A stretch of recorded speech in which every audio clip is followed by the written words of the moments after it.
Number 1. Black man beaten to death, caught on body cam. Tyree Nichols, an African-American man, was just 2 minutes away from reaching his home when Memphis Police Department officers pulled him over on the night of January 7, 2023. Officers Haley, Hempel, and Martin initiated the traffic stop at 8:24 p.m. After being pulled over, Nichols was approached by Officer Haley, who asked him to leave the car. Nichols responded that he didn't do anything, but the officers weren't in the mood to listen. They pulled Nichols out of the car forcefully and warned him that if he didn't comply, they would tase him. Even after getting him on the ground, the officers yelled at Nichols and demanded that he get on his stomach. In other words, they were trying everything in their power to get Nichols to resist arrest. You don't do that, okay? Get on the ground! Get on the ground! Raise your Freeze! Alright, I'm on the ground. Lay down! Lay down! Lay down! Please say I think you tase you! Get on the ground! Lay down! One! Now! Tase you! Alright, okay. Alright. Okay, dude, damn! Put your hands behind your back, quick! Okay, As the cops forced Nichols' face into the ground, an officer proceeded to pepper spray him. However, in doing so, he hit the other officers with spray as well, which gave Nichols space to flee the iron grip of the tyrant officers. I'm not doing it!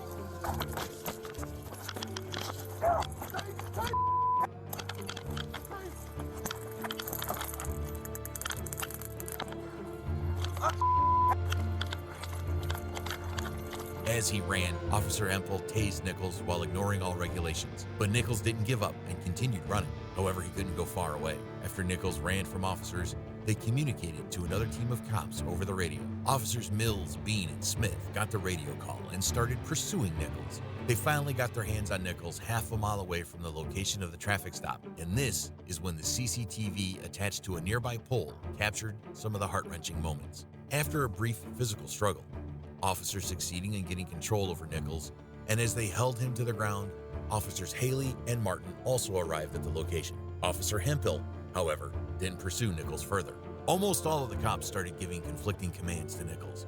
As an officer handcuffed him and held Nichols' wrist strongly, another cop ordered him to give him his hands.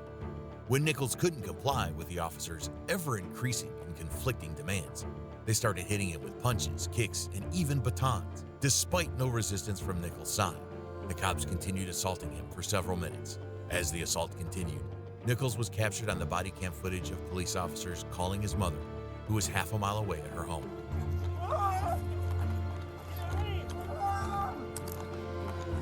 Mom! After receiving a brutal beating, Nichols started showing signs of unconsciousness. The cops noticed this and propped him against the side of a police car. As his condition continued to deteriorate, the cops boasted about their violence, with one saying, "I was hitting him with a straight haymaker, dog." Shortly, paramedics arrived on the scene, and Nichols was transported to St. Francis Hospital at 9:18 p.m. The injuries were so severe that Nichols couldn't survive and died on the 10th of January 2023.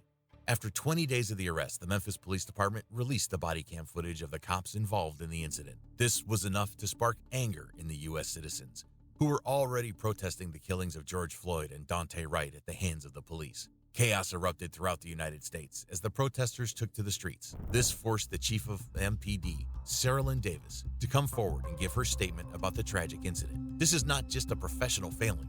This is a failing of basic humanity toward another individual," she said. "In my 36 years, I would have to say I don't think I've ever been more horrified and disgusted." The U.S. President, Joe Biden, also reacted to the incident.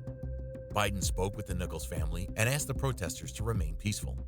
The investigation into the matter was already being conducted by the U.S. Department of Justice and the FBI.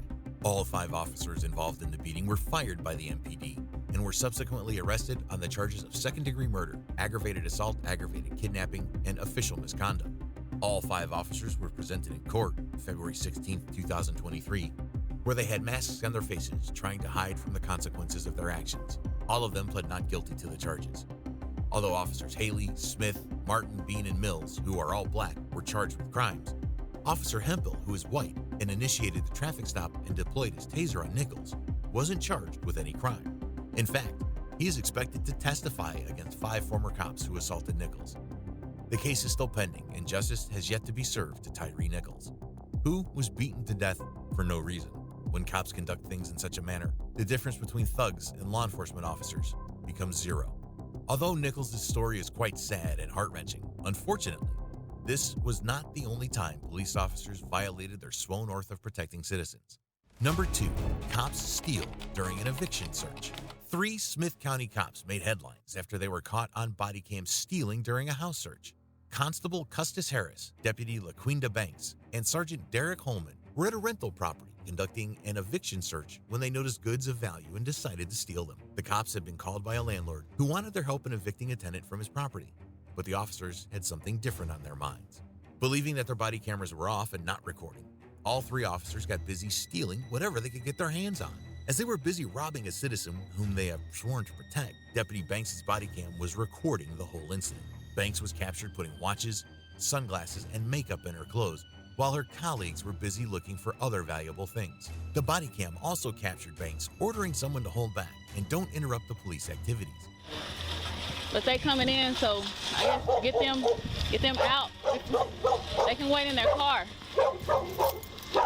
Authorities later revealed that she was talking to the resident of the house who worried about police officers taking too much time on trivial things. At the end of the supposed house search, all 3 officers started joking around with Banks, saying that she had gained weight. Upon getting in her police car, Banks emptied her pockets as it was getting hard for her to pick up the weight of the stolen things. After the cops left, the home's residents reported to the police that there were many items missing from their home, including 2 MacBooks, Oakley and Ray-Ban sunglasses, 2 iPhones, $3,000 in cash, and even a birth certificate. It was an ironic situation, as the citizens were complaining to the very people who had stolen from their home. However, their plea didn't go unnoticed. Harris, Banks, and Holman were arrested on the charges of abuse of official capacity, official oppression, and property theft in November 2021. In addition to that, their licenses were also suspended. However, the corrupt cops soon succeeded in getting out of jail by paying bonds of $30,000. Even after being on bond, there wasn't much change in some of the cops' behavior. While on bond, Curtis Harris was caught 2 times for bond violations. He was seen carrying a firearm while on bond and traveling without the court's permission. In addition to Harris's complete disregard for the law, the trio also didn't prove to be a strong team. Although they did show a strong bond while robbing the home residents of their valuables when presented in court, all 3 cops turned on each other. In her testimony against Harris, Banks said that she felt cohorts to steal. Holman, on the other hand, said that he was carried away due to the actions of his colleagues. But while Banks and Holman await their fate, the court found Curtis Harris guilty of all charges. However, before the authorities could fire him, Harris resigned from his job in the hope that he might receive retirement benefits. Replacing Harris, the Commissioner's Court appointed Ralph Caraway Jr. on January 24, 2023. Caraway took the oath of office and is now serving as the Smith County Precinct 1 Constable. A police sector employee involved in stealing is a big offense in Texas. It is classified as a third-degree felony, and the maximum penalty for the crime is a $10,000 fine, along with jail time ranging from 2 to 10 years. But this is not the only thing Harris and his crime partners were facing. If found guilty of official oppression, which Harris has been found guilty of, the convicted can face a maximum fine of $4,000 and 1 year in county jail. Stealing by police officers has made Smith County residents quite restless, as they had entrusted their own safety to these very officers. After not 1, but 3 police officers have been charged with property theft, community members are wondering if there are any more criminals wearing the police uniform. If you want to expose more corrupt cops, please subscribe to the channel.